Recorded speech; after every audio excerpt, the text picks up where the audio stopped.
추경과 관련해서 주요한 몇 가지 말씀드리겠습니다. 먼저 우리 미래통합당은 추경의 조속한 처리를 위해서 적극적으로 협력할 것임을 다시 한번 말씀을 드립니다.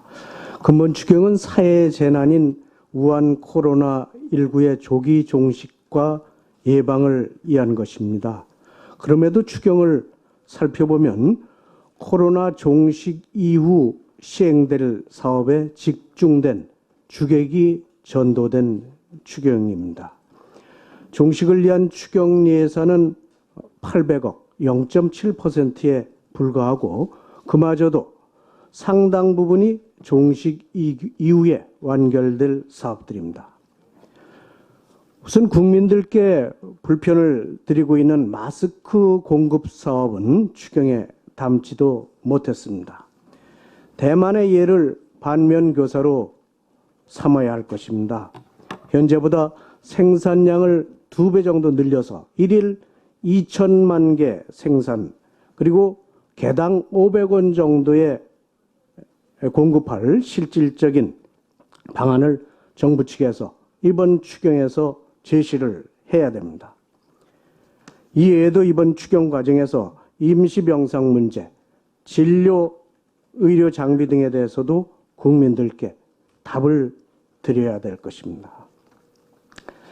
그리고 당장 아이들을 마음 놓고 맡길 수 없는 아이 돌봄 대책도 마련돼야 할 것입니다. 맞벌이 부부에게 반일 근무제를 도입하고 기업 손실 대책을 강구한다든지 가정당 양육비 50만 원 지원 제시한 문제를 검토해야 되고 긴급 도우미를 파견하는 문제, 또 이로 인해서 어린이집 등 문제가 되는데 경영 안정 자금을 보조하는 문제들도 추경에서 충분히 검토되어야 할 것입니다.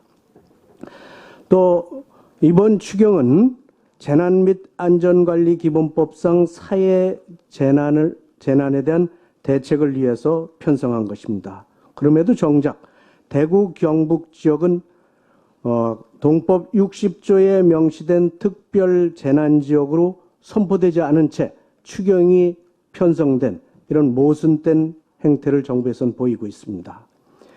동법 58조에 따른 재난 피해 조사, 또 61조에 따른 피해 보상에서 국가 책임을 회피하려는 의도가 아닌지 의심하지 않을 수가 없습니다.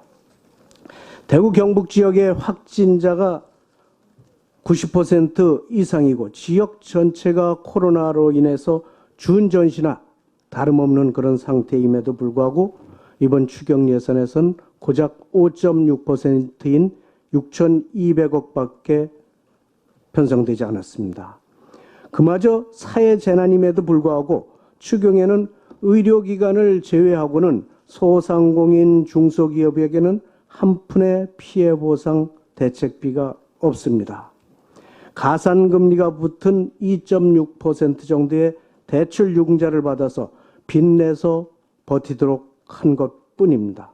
따라서 대구와 경북 지역의 피해 규모가 큰 청도, 경산 등지를 특별 재난 지역으로 즉시 선포해야 됩니다.